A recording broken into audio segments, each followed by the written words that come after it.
Olá pessoal, aqui é Natanael e hoje daremos continuidade à nossa série de vídeos sobre soluções de problemas em mecânica básica, ainda no contexto de trabalho e energia.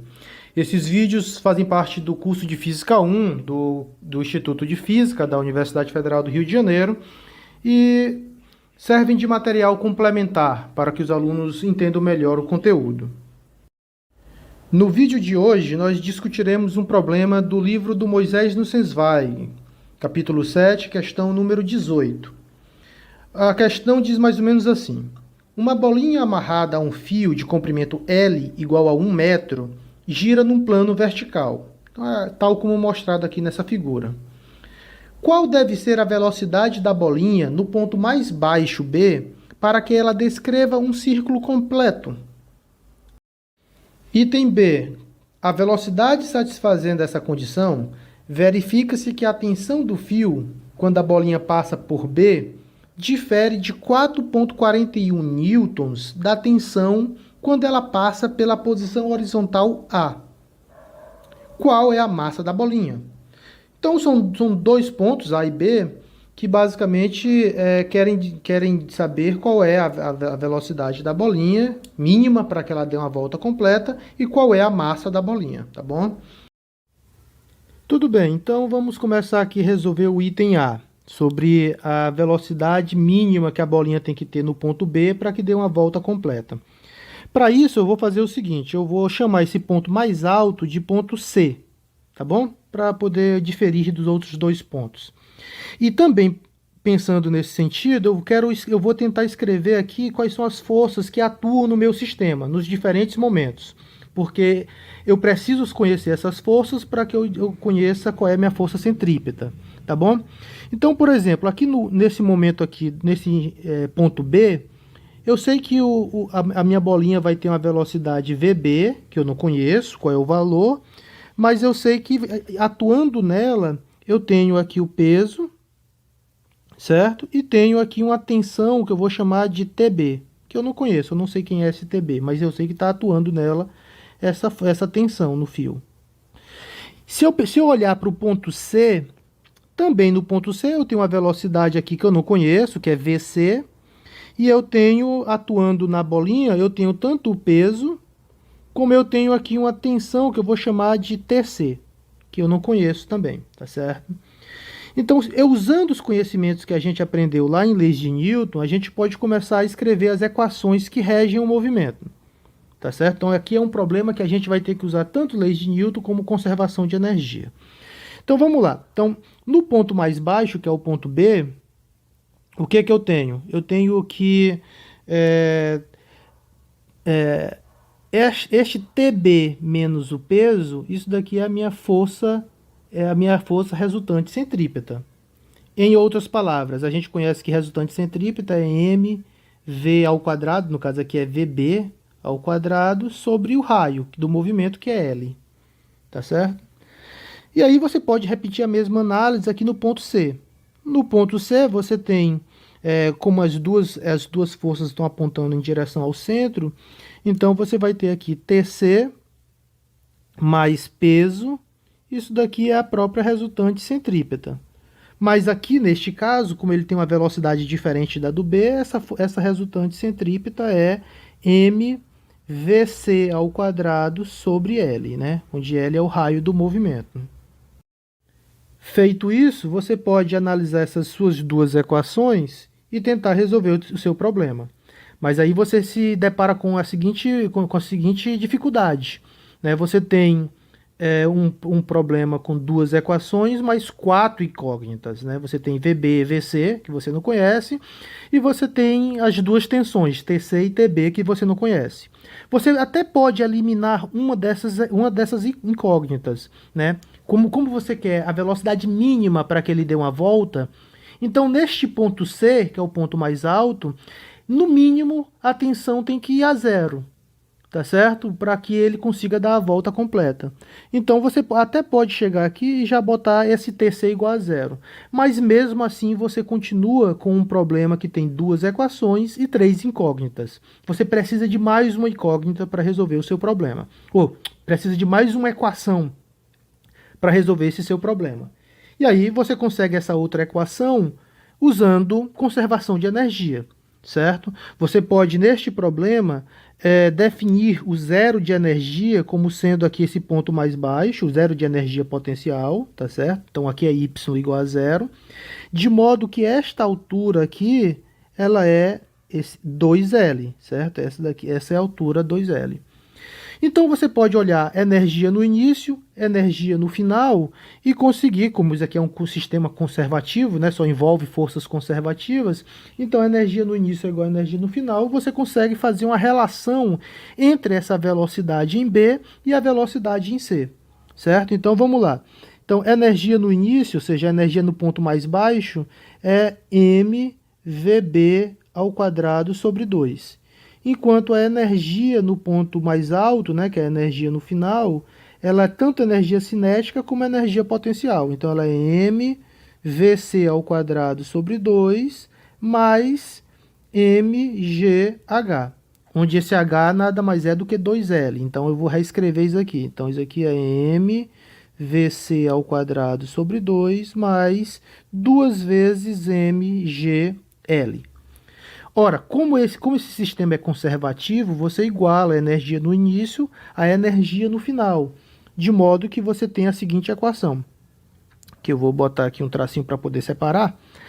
Você vai ter a seguinte equação, mvb ao quadrado sobre 2, isso daqui é igual a mvc ao quadrado sobre 2 mais 2 vezes mgl.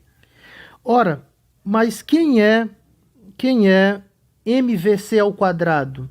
Você pode muito bem usar esta equação aqui de cima, certo? Esta daqui que eu vou marcar aqui em vermelho. Você pode usar essa equação e mostrar que mvc ao quadrado nada mais é do que o peso vezes o L, o comprimento do raio da circunferência. De modo que quando você substitui nesta equação, você fica basicamente com... se eu passar multiplicando 2, né, para todos os lados e eliminando as massas, eu fico aqui com VB ao quadrado igual a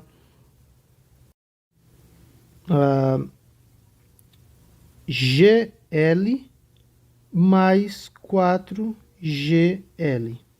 Certo? Então basta você substituir aquela equação que eu marquei em vermelho, que é igual a mg, né? Você multiplica por L, fica mgl, né? Divide todo mundo para m, divide e multiplica por 2, você encontra essa equação. De modo que VB nada mais é do que a raiz de 5GL. Se você substituir agora o L, que é igual a 1 metro, o G, que é a gravidade, né? Você botar 9,8 metros por segundo ao quadrado, multiplica por 5 e tira a raiz, você encontra que esse valor é exatamente 7 metros por segundo. Então, essa velocidade mínima que ele tem que ter no ponto B, para que ele dê uma volta completa, tem que ser de, no mínimo, 7 metros por segundo. Então, dado isso, a gente resolveu o item A, tá certo? Descobrimos qual é a velocidade mínima para ele dar uma volta completa. Agora a gente pode ir para o item B, que quer saber qual é a massa da bolinha. Nota que para eu saber qual é a massa da bolinha, eu tenho que dar alguma informação sobre as tensões.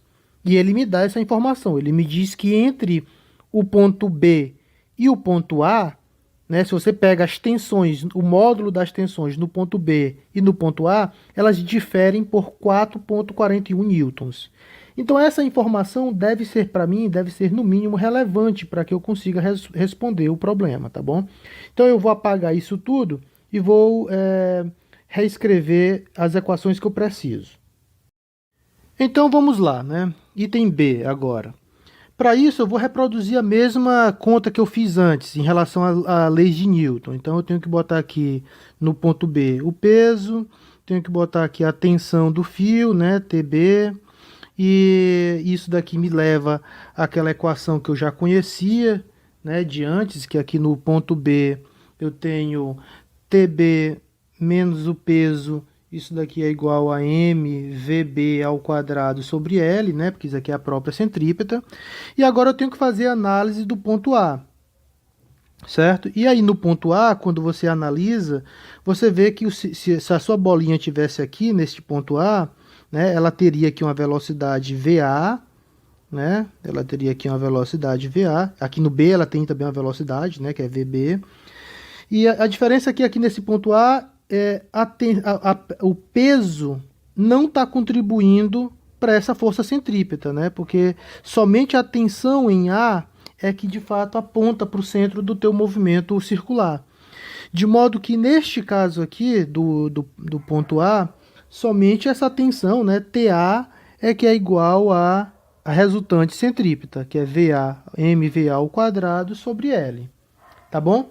E aí você nota que quando você pega essas duas equações e você pega esta primeira menos a segunda, né, o que você tem como resultado basicamente é TB menos TA menos P, isso daqui é igual a mVB ao quadrado sobre L menos mVA ao quadrado sobre L, onde esta primeira parte aqui, TB menos TA, você conhece. É 4,41. É isso que ele diz no seu problema. Tá bom? O problema todo é que eu não conheço qual é essa velocidade VA. Aí, de novo, para eu resolver este problema, eu tenho que usar conservação de energia.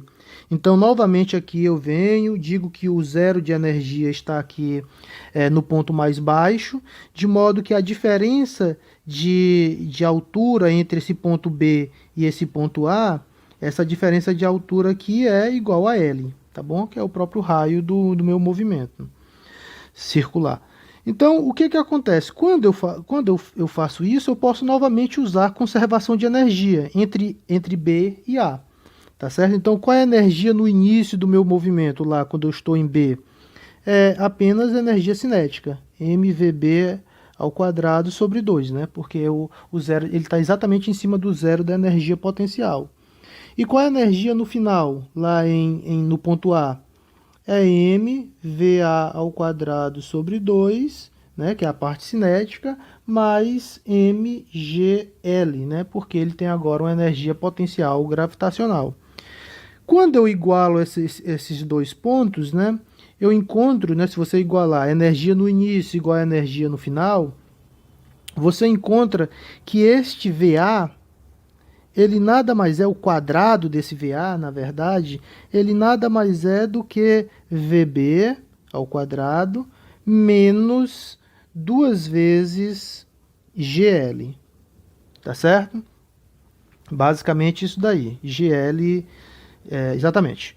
Então, se eu substituo esta equação nesta equação aqui de cima, tá certo? Nesta daqui, o que eu encontro é que esta equação de cima se torna este resultado que eu vou escrever aqui embaixo. Então, esse TA menos TB, né, que é a diferença entre tensões, é 4,41, tá certo? Você fica com menos mg, que é o peso. Isso daqui é igual, quando você substitui esse VB lá naquela equação de cima, você encontra que do lado da direita você tem 2 vezes mg. Certo? Ora, então agora ficou fácil, porque quando eu posso isolar essa massa, e aí eu encontro que essa massa nada mais é do que 4,41 dividido por 3g.